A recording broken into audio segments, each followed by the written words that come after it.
Esto es Reivindicando Derechos, un programa de CIMAC Radio donde tu voz es poder y eje de acción. Desde humanismo y legalidad, un espacio seguro y libre de estereotipos, donde víctimas, expertos y autoridades fijan posicionamientos para garantizar el acceso a la justicia de mujeres e infancias en nuestro país. Hola, buenos días. Estamos de nueva cuenta en su programa Reivindicando Derechos a través de Violeta Radio. Soy Norma Bautista. ¿Me Hola, acompaña? Hola, buenos días. Mi nombre es Elsin Rodríguez. Estamos en un nuevo programa. Un nuevo programa. Pues, ¿de qué vamos a Invitados. hablar? Exacto. Hoy vamos a platicar sobre las medidas de protección a niñas y mujeres en nuestro país. Es uno de los temas importantes en cuanto a las acciones del Estado para proteger a las personas que están en un riesgo, pero pues vamos a estar platicando hay algunas nociones porque parecería y de pronto vemos, ¿no? Afuera que se piensa que las medidas de protección solo son como la restricción, ¿no? De que no se me acerque, pero tenemos un catálogo bastante extenso. Pero pues vamos a empezar, si te parece. Me parece muy bien. Y pues bueno, yo empezaré platicándoles un poco sobre pues qué acciones estatales pues existen, ¿no? Y también eh, pues la sociedad civil, de qué manera pues ayuda en estas partes, ¿no? Y pues bueno, la protección de mujeres en México, como en cualquier parte del mundo, es pues una preocupación, ¿no? Bastante importante y no solo en estos momentos, sino de muchísimos años atrás. Y que pues se ha visto pues en muchos desafíos, ha tenido que enfrentar muchas cuestiones en términos de seguridad y derechos humanos, porque como hemos visto en programas anteriores, existen mucho tipo de violaciones a los derechos humanos referentemente a las mujeres y a las niñas, ¿no? Y entonces esto ha implementado de manera integral, perdón, e implica un compromiso continuo por parte de la sociedad y el gobierno y las instituciones para abordar justo esta parte de la violencia de género y proteger los derechos de las mujeres y las niñas. Pero bueno, ¿qué es una medida de protección? Las medidas de protección, según la definición de la Corte Interamericana de Derechos Humanos y la normatividad mexicana, es un recurso cautelar cuyo objetivo es salvaguardar los derechos fundamentales frente a posibles privaciones, perturbaciones o amenazas. Esto quiere decir que estas medidas van a ser implementadas por autoridades competentes justo para prevenir, interrumpir o impedir la comisión de delito o la actualización de situaciones de violencia contra las mujeres y las niñas. De acuerdo con el numeral 137 de la Ley General de Acceso de las Mujeres a una Vida Libre de Violencia, las medidas de protección son actos de urgente aplicación en función del interés superior de la víctima. Estos van a ser fundamentalmente precautorios y cautelares y deberán otorgarse de oficio o a petición por parte de las autoridades administrativas, el Ministerio Público o por los órganos jurisdiccionales competentes. En el momento en que se tenga conocimiento del hecho de la violencia presuntamente constitutivo de un delito o una infracción que va a poner en riesgo la integridad, la libertad o la vida de las mujeres y las niñas, evitando en todo momento que las personas agresoras, directamente o a través de algún tercero, tengan contacto de cualquier tipo de medio o comunicación con la víctima.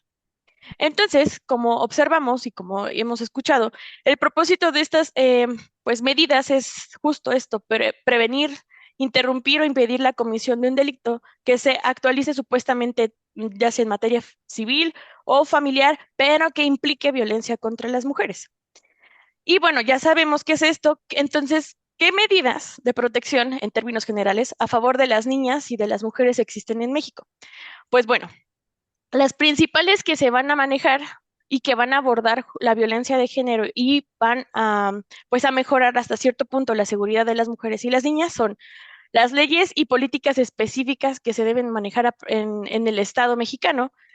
Deben de existir centros de atención y refugios de carácter integral, como hemos escuchado en algunos momentos, que cuando hay mujeres que sufren violencia, pues en casa, muchas de ellas lo que hacen es salirse de casa, ¿no? Y pues no tienen un lugar pues a dónde ir o no tienen estas pues redes de apoyo que hemos estado también manejando, platicando.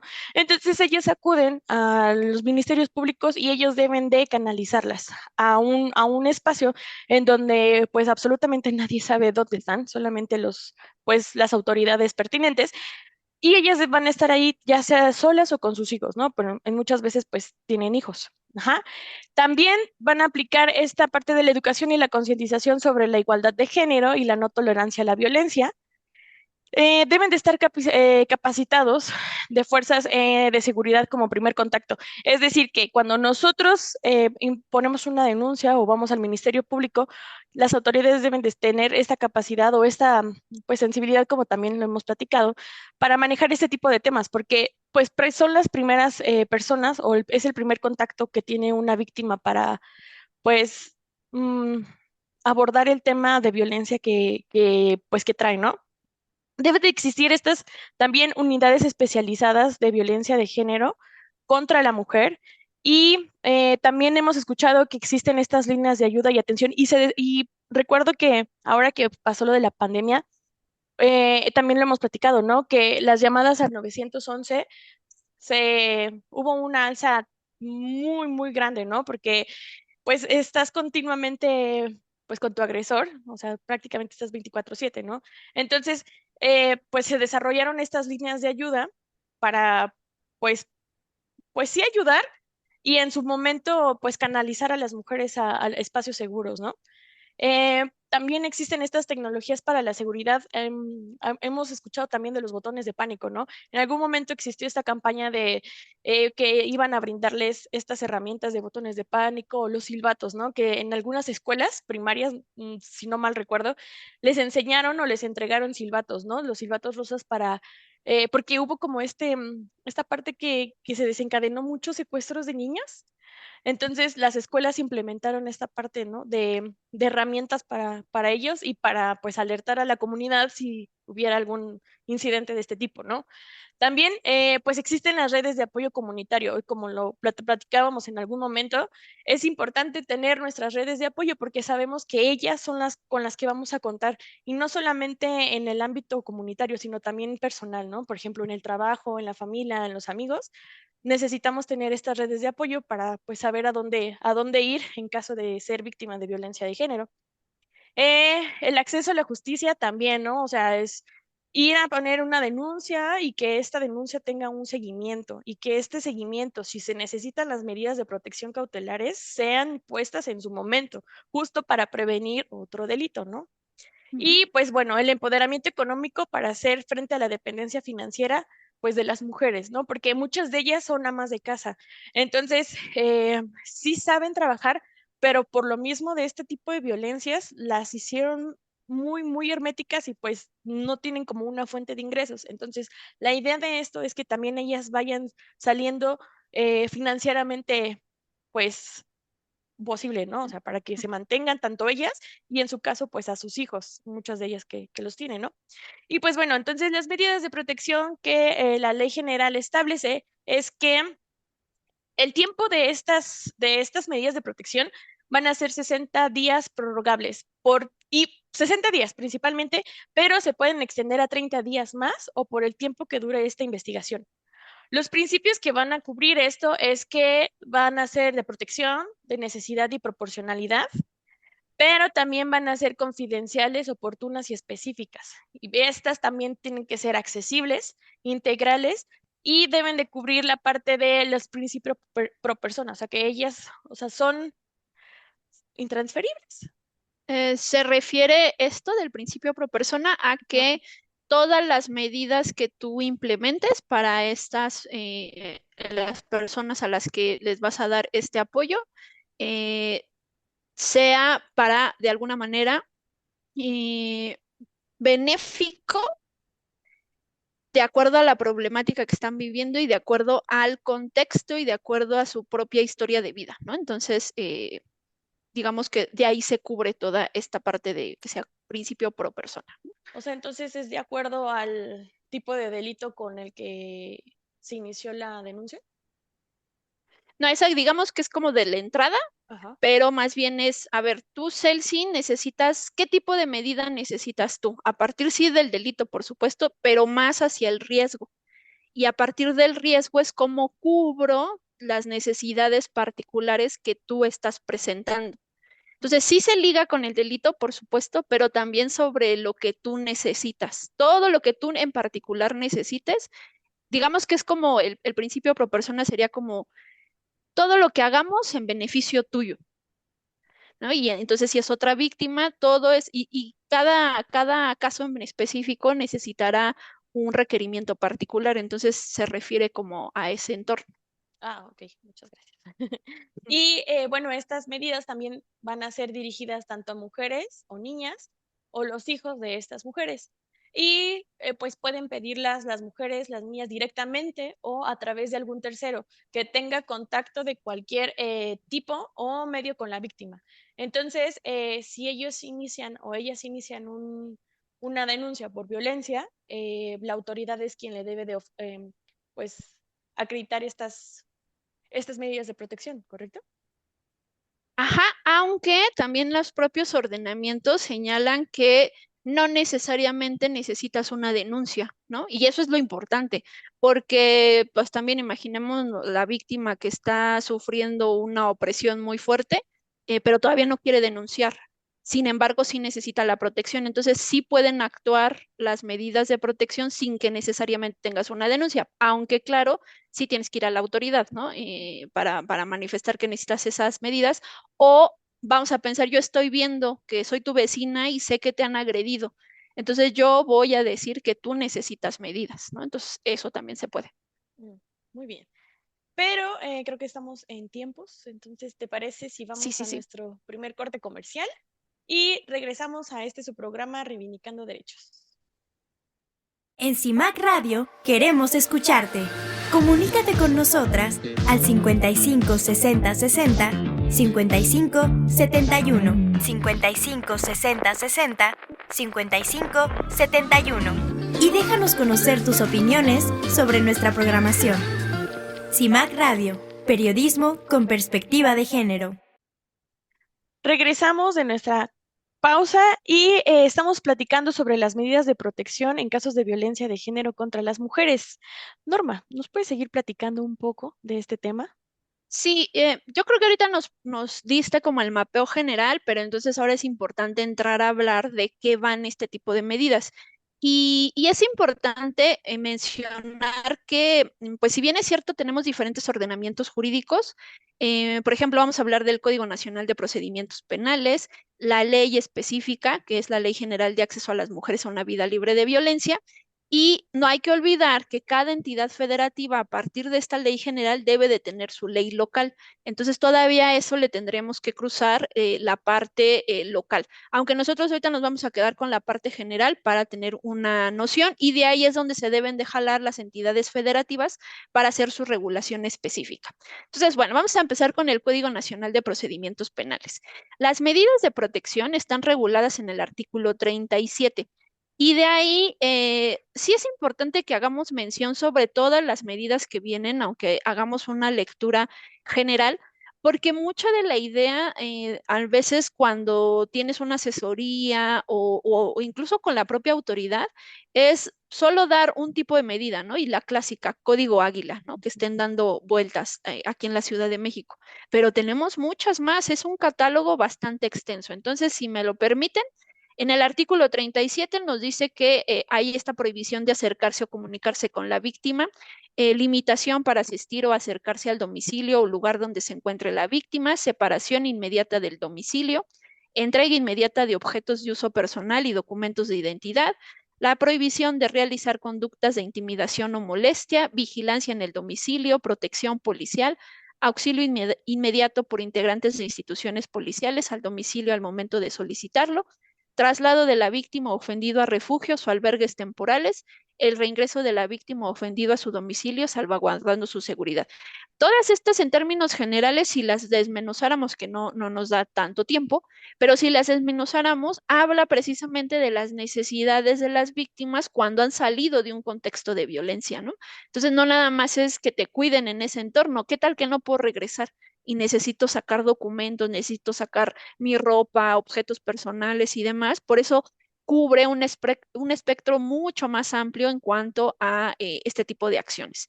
Después nos vamos con lo que nos dice la Ley General de Acceso a las Mujeres a una Vida Libre de Violencia y aquí es importante, son dos tipos de medidas, las administrativas y las jurisdiccionales. Se dividen en este tenor porque es como a la autoridad a la que se la vas a pedir. Si son administrativas, puede ser al Ministerio Público o cualquier otra autoridad que de pronto tú necesites, que esta es la ventaja al menos de las medidas de protección, que tal vez yo no denuncie, como lo decíamos, pero a lo mejor sí puedo acercarme a una autoridad a decir que estoy en peligro y que necesito esas medidas. Y desde la visión amplia sería, puedo ir a cualquier autoridad, ¿no? O sea, no importa si es un juzgado en materia, no sé, mercantil, por así decirlo. A partir de lo que señala la ley, así debería de ser. El problema es que todavía los servidores públicos no tienen todas esas nociones y a veces lo que te van a decir, no, no procede, ¿no? No es que sí, sí, jalamos la ley, etcétera. Pero bueno, desde esta visión, sí es importante que retomemos que las medidas de protección deben de tomar en cuenta los hechos relatados por la víctima que está en esta situación de violencia, pero también hay que tomar en consideración las peticiones explícitas que hagan, porque a lo mejor yo puedo tener una visión como muy general de qué medidas le debo de dar, pero ella es la que vive con el agresor. Entonces, aunque tenemos un catálogo, ella también puede sugerir. Y si coinciden y si de pronto el juez lo valora o la autoridad ministerial lo valora o cualquier autoridad, sí son procedentes. Entonces sí necesitamos escuchar a las víctimas. También hay que tomar en consideración las necesidades que deriven de su situación particular, como temas de identidad de género, orientación sexual, raza, origen étnico, edad, nacionalidad, discapacidad, religión, etcétera, ¿no? Entonces por eso también son como pues interseccionales, interculturales y demás, porque hay que tomar todas estas nociones generales. También hay que considerar la persistencia del riesgo de las personas, porque pues sí está muy ligado a valorar cuál es el riesgo. Hay que valorar el riesgo, que este es otro de los elementos de las medidas de protección, no solamente del entorno donde se ha o ha salido, ¿no? De esta violencia, sino también cuando la hemos trasladado a algún albergue y necesitamos también ver estos temas. La manifestación de actos o hechos previos de cualquier tipo de violencia que hubiera sufrido la víctima también es un indicador importante para poder analizar qué tipo de medida vamos a otorgar. El Ministerio Público o el órgano jurisdiccional también tiene que tomar en cuenta pues que la medida sea adecuada, que sea oportuna y que sea proporcional. Además, todos estos temas de la no discriminación, la vulnerabilidad que tengan las víctimas y pues este contexto de las situaciones particulares en las que están viviendo. Entonces, desde las órdenes de protección administrativas que regula la Ley General de Acceso, tenemos el traslado de víctimas, la custodia personal o domiciliaria, el alojamiento temporal, ya sea en casas de emergencia, en refugios o en albergues, proporcionar, y este es un tema importante, proporcionar recursos económicos, no solamente para garantizar temas de seguridad, sino para cualquier cuestión personal, tema de transporte, alimentos, comunicación, mudanzas, trámites oficiales y demás. Pensemos que son mujeres en situación de vulnerabilidad que han salido de un entorno y que tal vez no tengan el recurso económico a la mano, pues tenemos que ayudarles. Se salieron sin nada, ¿no? Por así decirlo, pues tenemos que ayudar en ese punto.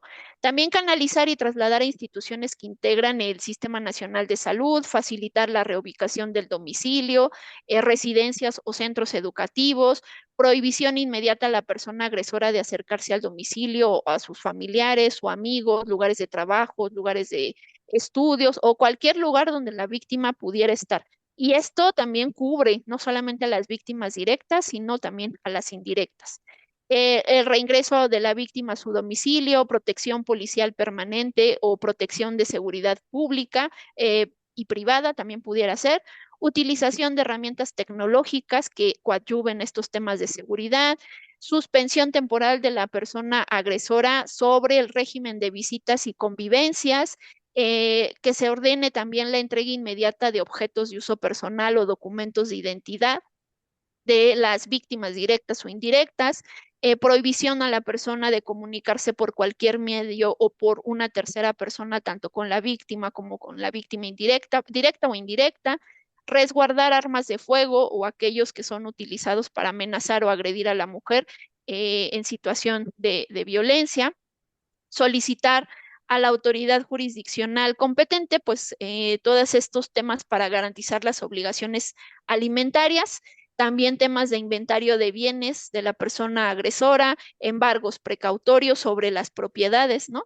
Y que de alguna manera, pues esto tengan una naturaleza o que surja a partir de estas violencias. Y en cuanto a la protección o las órdenes de protección jurisdiccionales, algunas están como en el mismo tenor, ¿no? Solamente que recuerden, se la estamos pidiendo a otra autoridad. Entonces nos vuelven a decir reserva del domicilio, lugar del trabajo, a qué se dedican o cualquier otro dato que pueda ubicar a la víctima, el uso de medios electrónicos o dispositivos electrónicos, la entrega de documentos, medidas que eviten captar o que se transmita por cualquier medio tecnologías de la información y la comunicación, pues imágenes de las mujeres que están en situación de violencia y que esto ayude a identificarlas. También en temas de niños, pues hay niñas, perdón, hay también una regulación expresa, prohibir el acceso a la persona a los domicilios, los embargos de los bienes, perdón, la desocupación de la persona agresora, el tema de obligaciones alimentarias, notificar a los superiores jerárquicos cuando la persona sea servidora pública, el agresor sea servidor público. em, que se le involucre pues también en hechos de violencia, pues hay que avisar, ¿no? Está pasando esto para que también puedan reaccionar. Que sea presentada la persona agresora periódicamente ante la autoridad, que se coloquen esta parte de la tecnología, los localizadores electrónicos, también que no pueda salir la persona de un territorio en específico o todas aquellas que de pronto pues la víctima requiera, ¿no? A partir del contexto en particular. Son bastantes, son muchos, nosotros lo tratamos de resumir lo más que se pudo para este bloque, pero sí es importante mencionar que la ley sí da como esta posibilidad de analizar cada caso particular que necesitamos. Pero me parece que andamos ya sobre los tiempos, ¿verdad? Sí. Entonces, ¿qué le parece si hacemos nuestra pausa y le damos entrada a nuestra persona invitada? Me parece muy bien. ¿Ok? Entonces, sí. Muy bien, pues entonces estamos en Reivindicando Derechos a través de Violeta Radio. Regresamos. En CIMAC Radio queremos escucharte. Comunícate con nosotras al 55 60 60 55 71, 55 60 60 55 71 y déjanos conocer tus opiniones sobre nuestra programación. CIMAC Radio, periodismo con perspectiva de género. Bueno, regresamos de nuestro corte comercial y pues vamos a darle la bienvenida a nuestra persona invitada. Ella es exfuncionaria pública, pero nos ha pedido por cuestiones de seguridad reservar su identidad.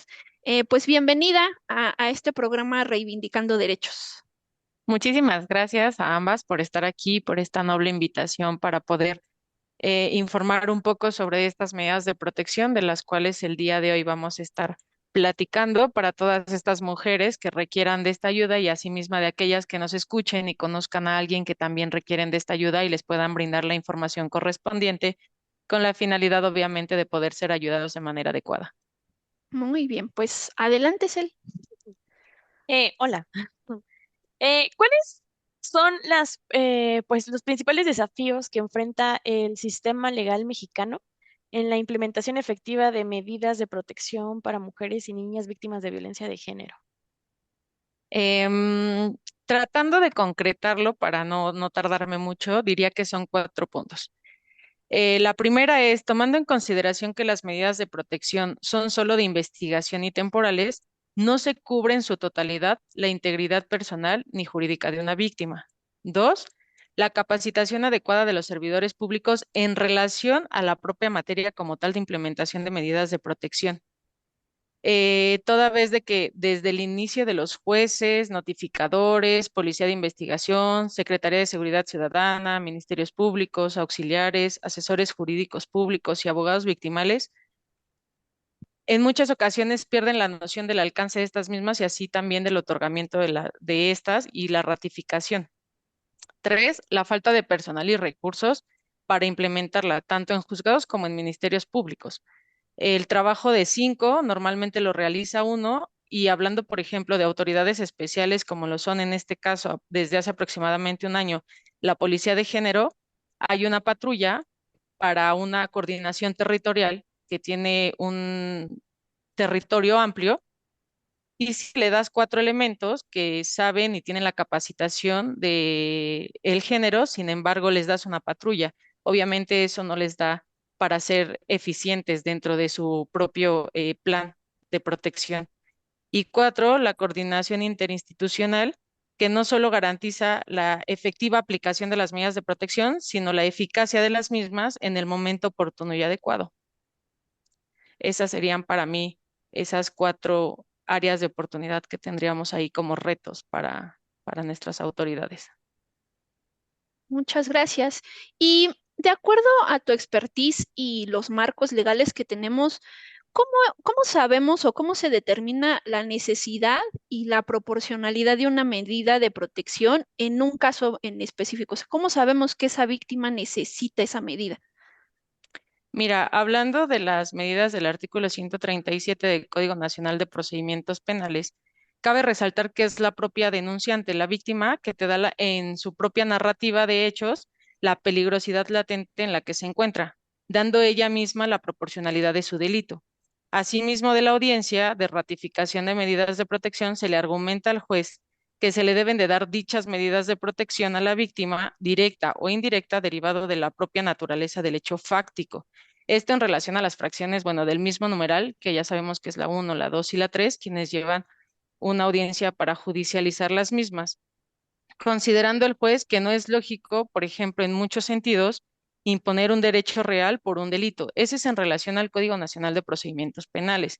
Sin embargo, y toda vez de que tú mencionas que también vamos a hablar de las medidas de protección que otorga la Ley General eh, de acceso de las mujeres a una vida libre de violencia y de la ley local, sí cabe resaltar que la proporcionalidad se deriva diferente, es decir, en el trámite de medidas de protección de la ley, tanto general como de la ley de acceso, se tiene que hacer una narrativa de hechos donde se le demuestre a un juez que de manera evolutiva, si así lo quieres ver, y progresiva, las agresiones empiezan a ser aún más violentas. También cabe resaltar que en este tipo de solicitud no solamente hablamos de agresiones, sino de conductas, toda vez que el objeto de las medidas de protección de la ley de acceso y de la ley general refiere que son prevenir, interrumpir e impedir que este tipo de conductas en tiempos futuros se consigan en un delito. Entonces, te da dentro de la ley de acceso como de la ley general esa situación que no vemos en México, que es la de la prevención.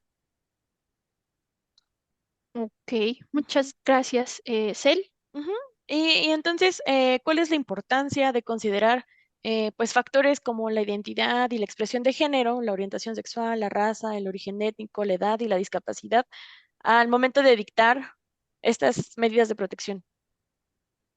Muchas gracias. Bueno, básicamente el poder considerar estas características nos ayudan tanto a aquellos que las solicitamos como los que lo otorgamos, como los que las ratificamos, el poder dirigirlas de manera objetiva y real al grado de peligrosidad en el que se encuentra la denunciante o la víctima, directa o indirecta.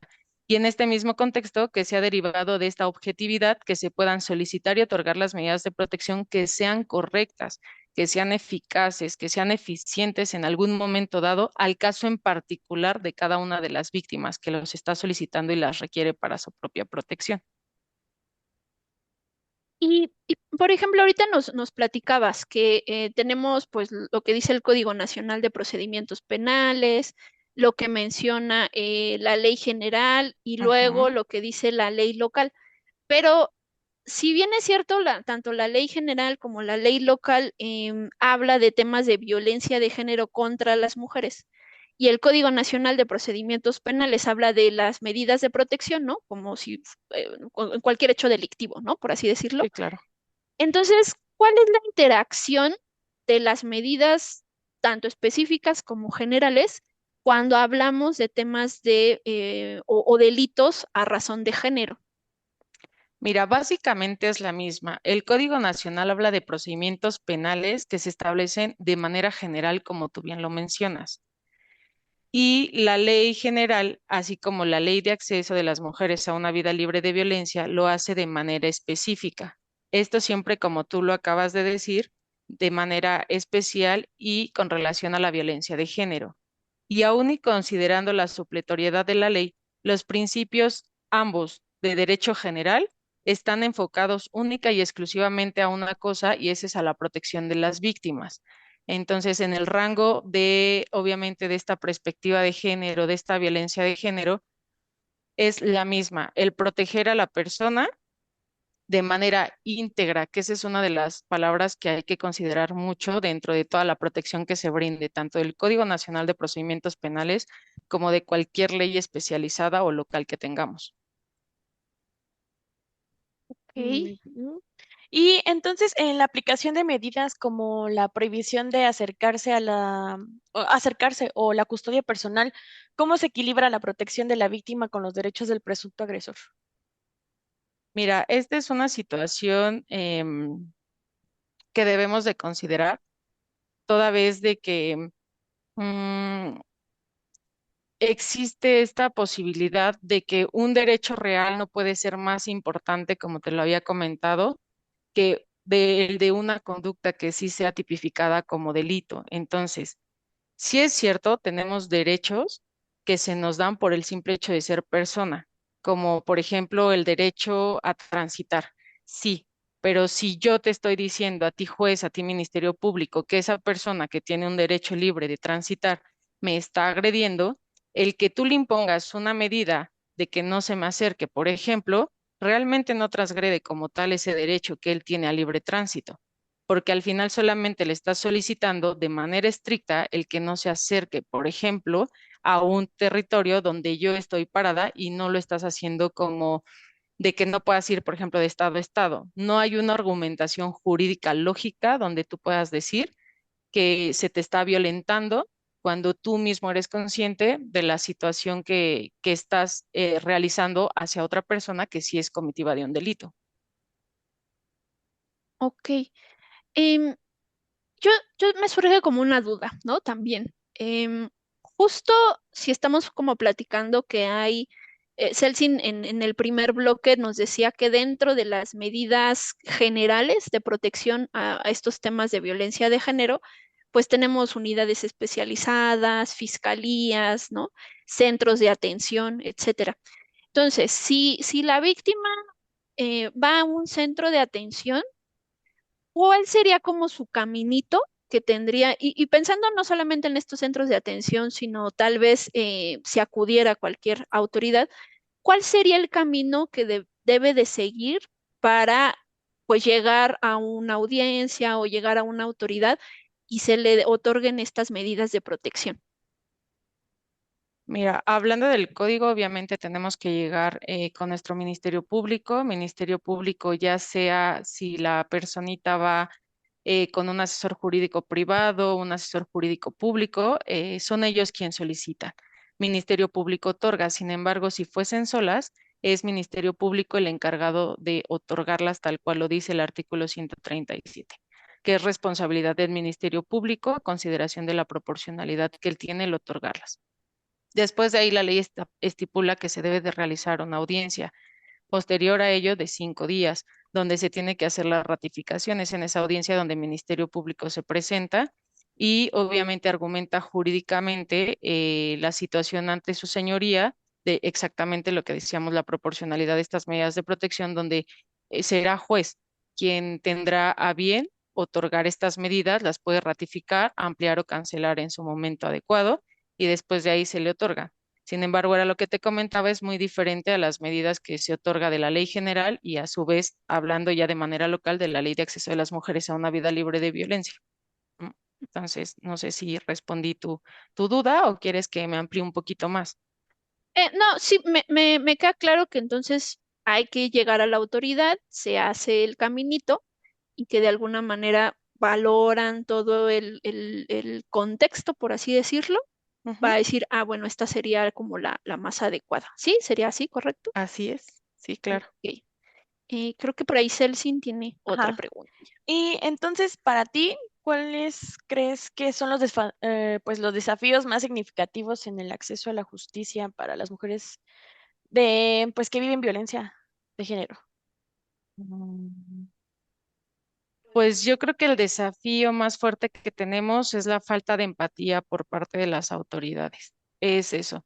Yo básicamente me he podido dar cuenta que no importa qué tan rígida sea una ley, qué tan amplia sea una ley, qué tantos servicios, por decirlo así, tenga una institución para decirte que seas un personal eficiente y situaciones en relación a que se te otorguen beneficios. Si tienes una persona encargada de otorgar, de solicitar y de ratificar estas medidas de protección y esta persona no es empática, de nada te va a servir tener la ley más noble, la institución más humana, porque simplemente ellos empiezan a ver a las víctimas como un simple número, ¿sabes? Les quitan el nombre, les quitan el rostro y para ellos simplemente es un número de que allá afuera no me la mataron y un número de que yo tengo una responsabilidad menos como servidor público. Creo que lo importante de resaltar aquí, como lo dije, es esta situación de recalcarle y de hacerle saber a la gente que no son un número nada más, que todas ellas deben de ser ese hecho central dentro de estas medidas de protección y deben de ser siempre el foco medio de cualquier procedimiento a seguir. Y yo tengo ahí dos preguntas que van en una. Ok. Em, Hace ratito nos platicabas que pues se va a una autoridad y se puede pedir una audiencia y mencionabas, ¿no? Hay tiempos. Desde tu experiencia, y tomando en cuenta que estas medidas de protección, algunas tienen una, bueno, más bien así está diseñado en el ordenamiento jurídico, son urgentes, ¿no? Sí se Así es. respetan los tiempos, o sea, porque, por ejemplo, te menciono, ¿no? Cuando nosotros de pronto llevamos un asunto y nos dicen, ah, bueno, sí, pues la ley dice que lo van a resolver en 5 días, ¿no? Y pues la realidad es que esos 5 días se vuelven eternos. En esta materia es muy importante que los tiempos se cumplan porque estamos resguardando la integridad de las personas. ¿En tu experiencia sí se respetan los tiempos? Mira, yo te voy a decir algo. Con relación al Código Nacional de Procedimientos Penales, también es cierto que no siempre es una deficiencia como tal de los servidores públicos. También el sistema tiene su lentitud, esa es la gran verdad.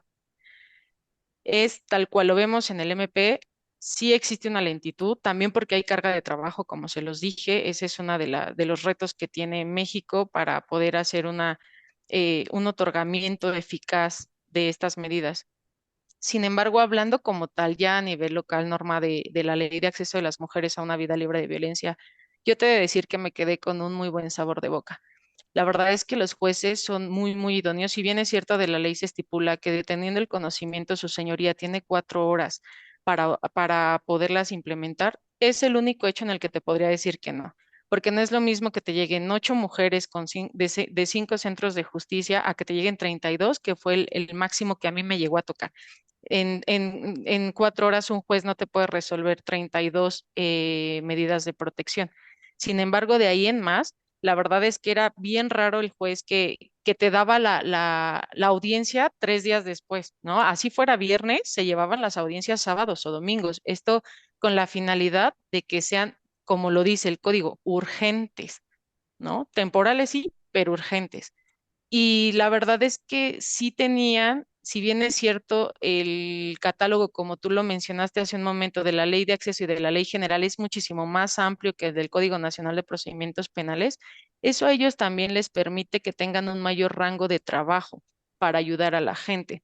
Por lo que realmente es importante resaltar que es cierto que exista un modelo único de atención en el cual se debe de seguir de manera obligatoria pero efectiva para que ellas tengan esta protección. Y lo importante también, muy aparte de la temporalidad, que en mi caso, derivado de la ley de acceso de las mujeres a una vida libre de violencia, sí se cumple. Ellas también, lo importante que me pude dar cuenta al ser víctimas y llegar a ser en este caso una abogada victimal, ellos necesitan mucho el ser escuchadas, el de verdad sentirse acompañadas. No nada más es que llegues a mí, yo te dé y te canalice, sino que realmente ellas sientan ese apoyo, ¿sabes? Que debemos de tener todos los servidores públicos cuando estamos hablando de víctimas, por lo que es necesario hablar de empatía de todos los servidores públicos y que entendamos que no solamente es como ese apoyo jurídico, y no olvidarnos también de esas víctimas indirectas, lo que significa que debemos de solventar este conjunto de necesidades que tienen las víctimas derivadas de su situación en particular.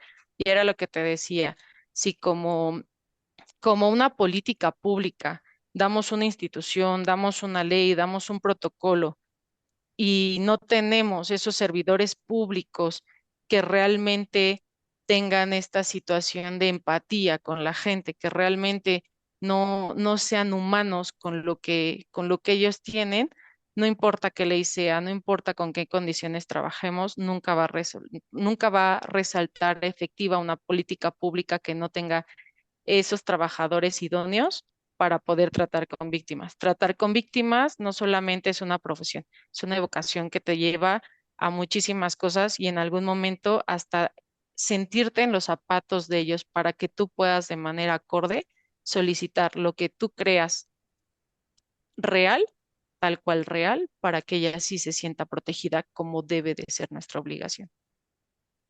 Claro, y yo creo que esto que mencionas, esto último que mencionas, pues tiene que ver con esto que platicábamos de escucharlas, ¿no? Porque a lo mejor yo puedo decir, lo que necesita es un código águila. No, lo que realmente ella te dice, no, porque es que este sujeto tiene conocidos en la esquina y entonces le van a avisar y no, no, esa no es la más adecuada. Yo creo que en la forma como tú no lo has narrado, esta visión de, pues no son el expediente 456 del día de hoy, ¿no? Así es, así Sino es. la vida de una persona que está en riesgo y escuchar que pues eso al menos sí se toma en consideración. Yo creo que sí le puede dar mucha luz a mujeres que están viviendo estos contextos y que no se acercan a la autoridad, tal vez por temor a que no las vayan a escuchar, ¿no? Así es, sí. Y otra cosita, así como muy rápido, también la prontitud, ¿no? La prontitud Ujú. del procedimiento que se lleva de la Ley de Acceso de las Mujeres a una vida libre de violencia, a la que se lleva del Código Nacional de Procedimientos Penales, es por mucho, muchísimo más rápida. Ok, pues me parece que andamos sobre los tiempos. Ujú. Entonces, ¿qué les parece si hacemos una pequeña pausa para poder cerrar el programa y seguimos con nuestra persona invitada? Entonces, estamos en Reivindicando Derechos a través de Violeta Radio. Regresamos.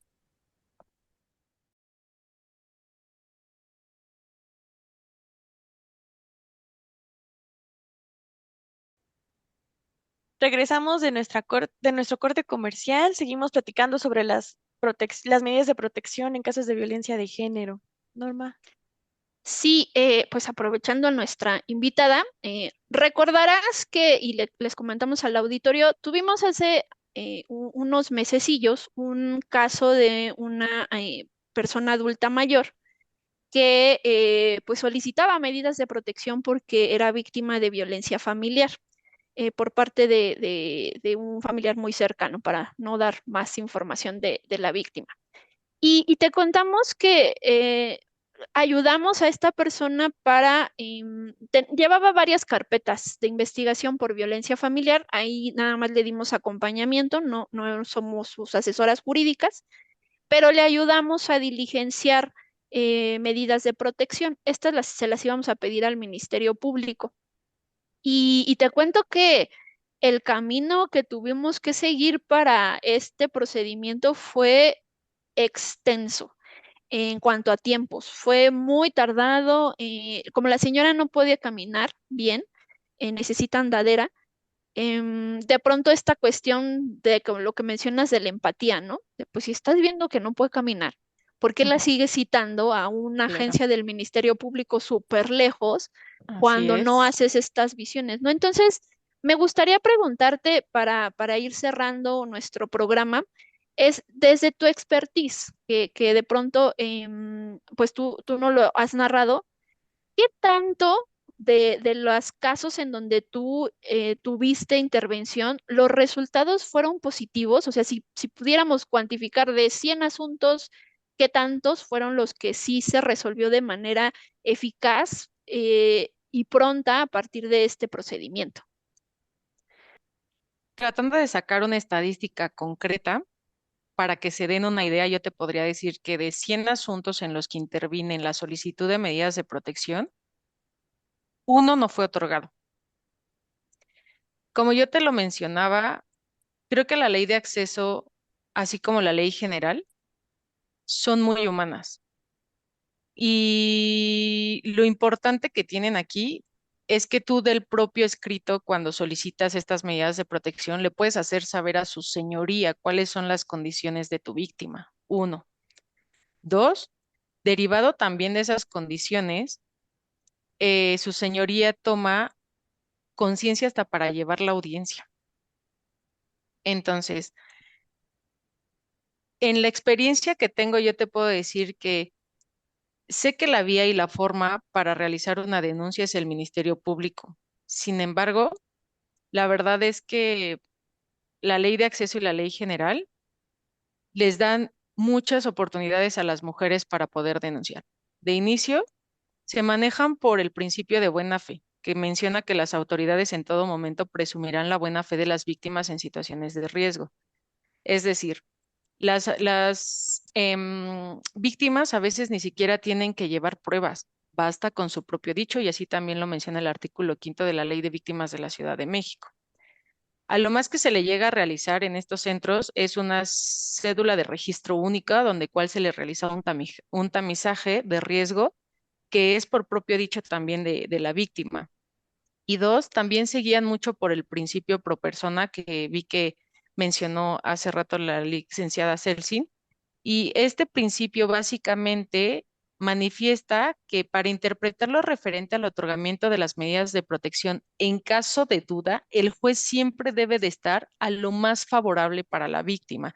Es decir, si su señoría al momento del debate para la ratificación de estas medidas de protección tiene duda, yo me allego de este principio y le dejo a su señoría toda la responsabilidad de que él considere que si bien es cierto, hay duda, también hay un hecho favorable para la víctima. A diferencia de que en el Código Nacional de Procedimientos Penales tenemos que solicitarle al juez al momento de la audiencia de ratificación el balance del derecho de mayor amplitud. Y a veces es ahí donde ellos se atoran un poquito. Entonces, yo te puedo decir que por experiencia, la rapidez con la que se llevan, porque cuando te dice a ti tu ley que son medidas urgentes, quiere decir que cuando tú captas a esa víctima, tú le tienes que hacer el escrito y máximo al día siguiente, 2 días, dependiendo del riesgo que te arroje la cédula de registro único, tienes que hacer el trámite para el otorgamiento de medidas de protección. Y asimismo, si es cierto que también de la ley se desprende que su señoría tiene 5 días para llevar esta audiencia de ratificación, como te lo comentaba, es que casi yo nunca vi que se tardaran más de 2 días para esta audiencia, aún llevándose sábados y domingos. Ellos trabajaban sábados y domingos. Y cuando se lleva esta audiencia, ahí su señoría ratifica, cancela o modifica las medidas de protección y ya no hay nada más que hacer, ya las tienen, ellas ya tienen una protección.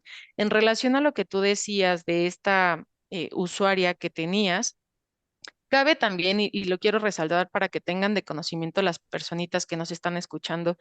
Primero, si tenemos miedo de iniciar un procedimiento penal porque sabemos que es tedioso, porque sabemos cómo son las autoridades, porque no tenemos ese empoderamiento, porque no tenemos redes de apoyo, de verdad que la ley de acceso y la ley general son muy buenas con ustedes. Y puedes llevar y solicitar estas medidas de protección. Y si bien es cierto, quiero aclarar que son un procedimiento, no son un proceso. Por lo tanto, puedes iniciar las medidas de la ley general y de la ley de acceso y eso no te impide jamás llevar cuando tú ya te sientas una persona más fuerte, más empoderada, tu procedimiento penal, ahora sí, vía y forma ante un ministerio público. Y a la inversa, si ya iniciaste una carpeta de investigación y te das cuenta que tus servidores públicos no realizan el trabajo que deben, ni se comportan a la altura que la misma autoridad les pide y su mismo ley les exige para ser personas que traten con víctimas, dirígete para tramitar estas medidas y se te tienen que tramitar. Y obviamente dentro ya del escrito del abogado victimal que lo realice, se menciona que existen tantas carpetas de investigación, que es a pesar de que existen tantas carpetas de investigación que tú tienes que allegarte a otra institución para ver si te pueden ayudar. Y de verdad es que a mí me tocaron jueces muy, muy buenos que derivado de que ellos mismos, en la observancia de que había carpetas de investigación donde no se protegía de manera adecuada a la víctima, ellos también solicitaron reporte e informe de esos servidores públicos que no habían hecho su trabajo para en su momento poder ejecutar alguna acción penal en su contra, ¿eh? Eso está súper bueno, ¿no? Sí, sí, sí. Ahora sí que las garantías de no repetición a todo lo que da. Me agrada esa idea. Sí, son muy buenas. La verdad es que yo sí te lo puedo decir.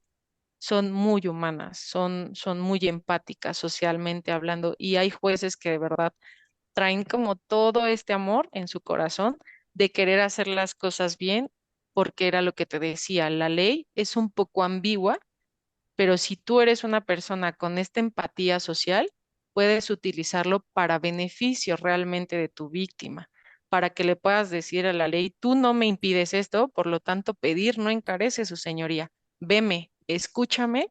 Y esa es la otra situación que ya dentro de la audiencia, las víctimas están ahí y su señoría al final sí les da el uso de la voz y ellas pueden llorar, ellas realmente pueden decirle al juez lo que sienten desde su corazón, muy aparte del hecho social que están viviendo todos los días derivado de esta agresión y de estos agresores, porque así es como se les llama de este lado, agresores.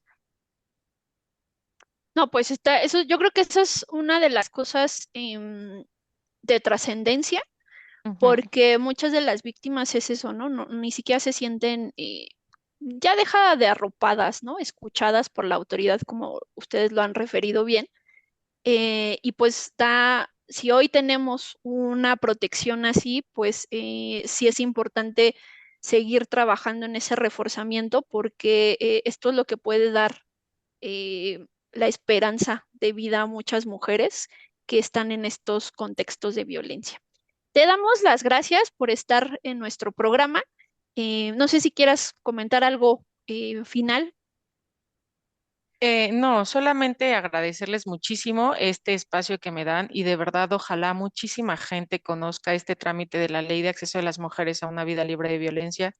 Sé que también en todos los ámbitos existimos servidores públicos que sí tenemos estas ganas, esta garra de querer luchar por ustedes, que no todos vamos en este mismo contexto, pero de la experiencia que tengo aquí me he dado cuenta que además los jueces en este tipo de seguimientos, yo tramito hoy, pasado mañana tengo la audiencia y el de la audiencia el juez pregunta esta situación de qué cosas sí se han realizado. Y en caso de que no se hayan realizado, el mismo juez ahí de la propia audiencia comienza a mandar oficios para que se les aperciba, ¿no? De Ujú. manera fuerte. Esa es una realidad. Pues súper bueno, nos das esperanzas. Celsin, ¿algo más que quieras Pues comentar? agradecerle a, a la invitada por cubrir pues prácticamente todas nuestras dudas y no solo la de nosotros, ¿no? Sino también la de parte de la audiencia o si no es que toda la audiencia y que tomen lo más importante de esto, ¿no? Sobre todo saber que sí existen medidas de protección, sí existe una forma de eh, pues evitar un, un delito más fuerte, ¿no? Al que ellas están acudiendo. Y pues nada, muchas gracias. Pues entonces eso es todo por este programa. Les damos las gracias a todos por escucharnos y pues si de pronto yo creo que este tema daría para hablar mucho más, el tiempo fue Así cortito, es. pero sí invitamos al auditorio que si tienen dudas particulares sobre este tema que sí consideramos de mucha trascendencia, no es que los otros no, pero estos en específico sí, pues que nos escriban, ¿no? Y que de pronto ahí si hay algo que queramos amplificar, lo hacemos. Y pues si la invitada quiere participar en otro programa, pues aquí será bienvenida. Muchísimas gracias. Y sí, claro que sí, ustedes me informan y el hecho es que todas las víctimas a las que nosotros nos debemos tengan realmente esa respuesta hacia lo que ellos realmente quieran, no hacia nuestro interés personal ni al de una política pública sin razón. Pues muchísimas gracias. Y entonces, pues no nos queda más que despedirnos. Esto fue Reivindicando Derechos a través de Violeta Radio. Bye bye. Adiós. Esto es Reivindicando Derechos, un programa de CIMAC Radio donde tu voz es poder y eje de acción. Desde Humanismo y Legalidad, un espacio seguro y libre de estereotipos, donde víctimas, expertos y autoridades fijan posicionamientos para garantizar el acceso a la justicia de mujeres e infancias en nuestro país.